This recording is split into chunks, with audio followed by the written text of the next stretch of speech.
तो भैया अभी कतर की एक अदालत ने भारत के 8 पूर्व नौसैनिकों को सजाए मौत की सजा सुना दी है और इस बात से भारत में अभी हड़कंप का माहौल बन चुका है। और विदेश मंत्रालय का कहना है कि हम भी इस बात से शॉक्ड हैं और ये पूर्व नौसैनिक कतर के अलग अलग जेलों में 1 साल से बंद थे। भारत सरकार ने इस बात से हैरानी जाहिर किया है और इन्हें छुड़ाने के लिए कानूनी रास्ते खोजे जा रहे हैं। विदेश मंत्रालय की जारी बयान में कहा गया है कि हम जजमेंट के डिटेलिंग का इंतजार कर रहे हैं। तो भैया आज हम बात करने वाले हमारे देश के 8 पूर्व नौसैनिक कतर कैसे पहुंचे और उन पर क्या आरोप लगा है। तो चलिए वीडियो को शुरू करते हैं और जानते हैं इसके बारे में।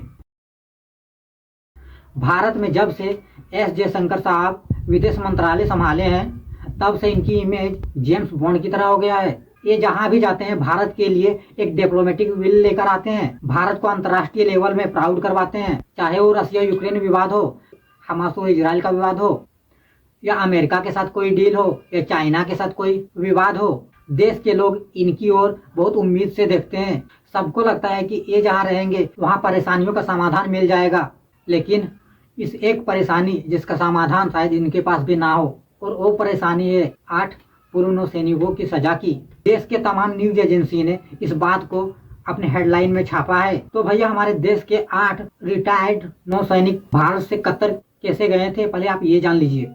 देखिए, भारत से बहुत सारे लोग गल्फ कंट्री की ओर, चाहे वो यूएई हो, ओमान हो, बहरीन हो, या कतर हो, या कुवैत हो, इन सभी देशों में जाकर भारत से लोग जॉब करते हैं, क्योंकि इन देशों में हाई पेइंग लोग हैं, सैलरी बहुत अच्छा मिलता है और इन देशों में आबादी कम होने के कारण जॉब भी आसानी से मिलता है। और ऐसे में भारत से कई स्किल्ड लेबर गल्फ देशों की ओर जाते हैं और वहाँ काम करते हैं। और इसी तरह इन 8 नौसेना के ऑफिसर्स भी रिटायरमेंट के कुछ दिन बाद कतर जाते हैं और वहाँ की एक प्राइवेट कंपनी जिसका नाम दहारा ग्लोबल टेक्नोलॉजी कंसल्टेंसी है, वहाँ काम करते हैं। और इस कंपनी का काम था कतर की जो नौसेना है उसको, ये जो दहारा नाम की कंपनी है, ये अपने लेवल में ट्रेनिंग उपलब्ध कराती थी कतर की नौसेना के लिए। कहने का मतलब ये है कि ये जो कतर की दहारा ग्लोबल टेक्नोलॉजी एंड कंसल्टेंसी नाम की जो कंपनी है, उस कंपनी में हमारे देश के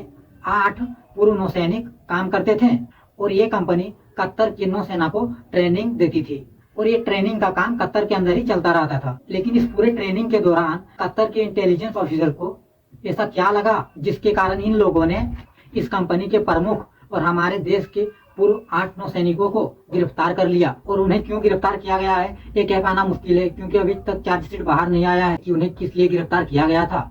30 अगस्त 2022 को इन लोगों की गिरफ्तारी हुई थी और 1 मंथ बीत गए, फिर भी ना ही इनकी गिरफ्तारी के बारे में ना ही इसकी फैमिली को पता था और ना ही सरकार को। और 1 महीने बीतने के बाद अक्टूबर में जब इनको पता चला कि इन्हें गिरफ्तार कर लिया गया है, तब एक नौसेना के अधिकारी की सिस्टर ने डिमांड किया कि हमें इनसे मिलने के लिए कॉन्सुलर एक्सेस दिया जाए। लेकिन उनसे मिलने के लिए इन्हें कॉन्सुलर एक्सेस भी नहीं दिया जाता है। और बहुत मुश्किलों के बाद 59 दिन बीतने के बाद उनके बारे में जानकारी मिलता है कि उनसे बातचीत कराने का सिलसिला शुरू किया गया है, लेकिन अभी तक उन्हें किसी भी प्रकार का वकील सहायता उपलब्ध नहीं कराया गया। उसके बाद जब से इनकी गिरफ्तारी हुई है तब से लेके अब तक इन लोगों ने 8 बार जमानत के लिए अप्लाई कर चुके हैं, लेकिन कतर का जो राजा है वो इस बारे में किसी भी प्रकार की सुनवाई के लिए तैयार नहीं हुआ और ऐसे में इनके जमानत का प्रोसेस कभी आगे बढ़ा ही नहीं। लेकिन उस कंपनी का जो सीईओ था उसे नवंबर 2022 में छोड़ दिया गया, क्योंकि वो कतर का ही नागरिक था और कंपनी भी कतर की ही थी। और नवंबर 2022 में जैसे ही कंपनी के सीईओ के छूटने की जानकारी बाहर आई, जिसमें हमारे देश के पूर्व नौसैनिक काम करते थे, एक गिरफ्तार नौसैनिक की सिस्टर जिनका नाम मीतू भार्गव है, उन्होंने भारत के सोशल मीडिया में इस बात को उठाना शुरू कर दिया था। उन्होंने कहा कि हमारे भाई को कतर में गिरफ्तार किया गया है, लेकिन जिनके साथ गिरफ्तार किया गया था उन्हें तो छोड़ दिया गया, लेकिन अभी तक हमारे भाई वहीं जेल में है। पूर्णेंद्र तिवारी कतर की जेल में गिरफ्तार है। उनकी सिस्टर ने, जिनका नाम मीतू भार्गव है, इन्होंने लोगों के सामने इस बात को लाने के लिए अक्टूबर में बहुत प्रयास किए। इन्होंने देश के बड़े बड़े प्रमुख के ट्विटर हैंडल है सबको टैग करके इस बात को भेजना शुरू किया कि हमारे लोग कतर में फंसे हैं, प्लीज इस पर ध्यान दीजिए। और फिर ये बात विदेश मंत्री तक पहुंची तो वर्ष 2022 में हमारे देश के विदेश मंत्रालय द्वारा कहा गया कि हम अपने एक्स नेवी को जो कतर में बंद है उन्हें लाने के लिए, उन्हें छुड़ाने के लिए हर संभव प्रयास कर रहे हैं। और इसलिए आज ये भी सवाल उठ रहा है कि इस घटना के 8 से 10 मंथ बीतने के बाद भी इनके उन प्रयासों का क्या हुआ जो इन्होंने हमें कहा था, और इनके प्रयासों का क्या परिणाम निकला। गिरफ्तारी से आज सजाए मौत तक बात पहुंच चुका है, लेकिन फिर भी हमारे देश की सरकार के पास इसका कोई तोड़ नहीं है। अभी तक सरकार ने कोई तोड़ नहीं निकाल पाया है। तो भैया इन पर क्या आरोप है, अब ये बात कर लेते हैं। इन पर आरोप है कि इस पर कतर की इंटेलिजेंस ऑफिसर का मानना है कि ये लोग कतर की खुफिया जानकारी को एकत्रित कर रहे थे। द प्रिंट ने इस बारे में छापा है कि भारत के जो 8 पूर्व नौसैनिक थे, कतर के द्वारा जो सबमरीन डेवलप किया जा रहा था उसकी खुफिया जानकारी जुटा रहे थे। ये खुफिया जानकारी किसके लिए जुटा रहे थे और कैसे जुटा रहे थे, ये इम्पोर्टेंट है जानने के लिए। तो मैंने आपको पहले ही कहा था कि ये सैनिक दहारा नामक एक कंपनी में काम कर रहे थे और दहारा नामक कंपनी ने ही इनको कतर की नौसेना से कनेक्ट करवाया था और वहाँ की सरकार से बहुत अच्छे से घुल मिल गए थे और वहाँ का सीक्रेट निकाल रहे थे, ऐसा कतर के इंटेलिजेंस का मानना है। हालांकि भारत सरकार के पास ऐसा कोई लिखित में लेटर नहीं आया है कि ये वहाँ जासूसी कर रहे थे और शायद जासूसी का लेटर भी नहीं आता है। लेकिन अगर ये जासूसी नहीं है तो ये भारत सरकार की बहुत बड़ी विफलता है। लेकिन अगर ये जासूसी है जो कि अखबारों में छपा है कि ये सबमरीन के सीक्रेट का पता लगा रहे थे, तो फिर ये किसके लिए? तो भैया इसका आंसर है इजराइल के लिए। अब सवाल ये उठता है कि क्या हमारे देश के एजेंट दूसरे देश के साथ घुल मिल गए थे? तो भैया इस बात की जानकारी किसी के पास नहीं है और बिना जानकारी के किसी के बारे में कुछ भी कहना बिल्कुल भी सही नहीं है। इसलिए मैं इस बात पर कुछ नहीं कह पाऊंगा।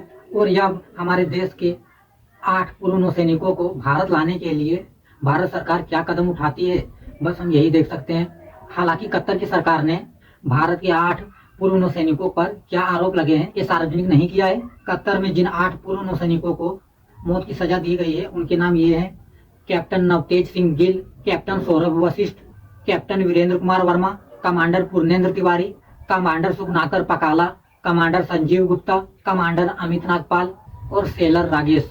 ये जो अधिकारी थे इनको 30 अगस्त 2022 की रात को जब अपने घर में सो रहे थे उसी दौरान कतर के इंटेलिजेंस ऑफिसर पहुंचते हैं और उन्हें बिना आरोप बताए गिरफ्तार कर लेते हैं और उन्हें अलग अलग जेल में कैद करके रखा जाता है। हालांकि भारत के कई एक्सपर्ट का मानना है कि भारत और कतर के बीच बहुत अच्छे द्विपक्षीय संबंध है। उसके बाद पूर्णेंद्र तिवारी सर जी को, जिनको अभी सजा सुनाया गया है, उन्हें 2019 में प्रवासी भारतीय सम्मान पुरस्कार से सम्मानित भी किया गया था और ये पुरस्कार उन्हें भारत और कतर के बीच द्विपक्षीय संबंधों को आगे बढ़ाने के लिए साल 2019 में ये सम्मान दिया गया था। और यह पुरस्कार पाने वाले आर्म फोर्स के एकमात्र शख्स हैं। ये उस टाइम की तस्वीर है जब राष्ट्रपति द्वारा इन्हें सम्मानित किया गया था। जब से ये कतर गए थे तब से भारत और कतर के बीच अच्छे संबंधों को बनाने में इनकी महत्वपूर्ण भूमिका रही है।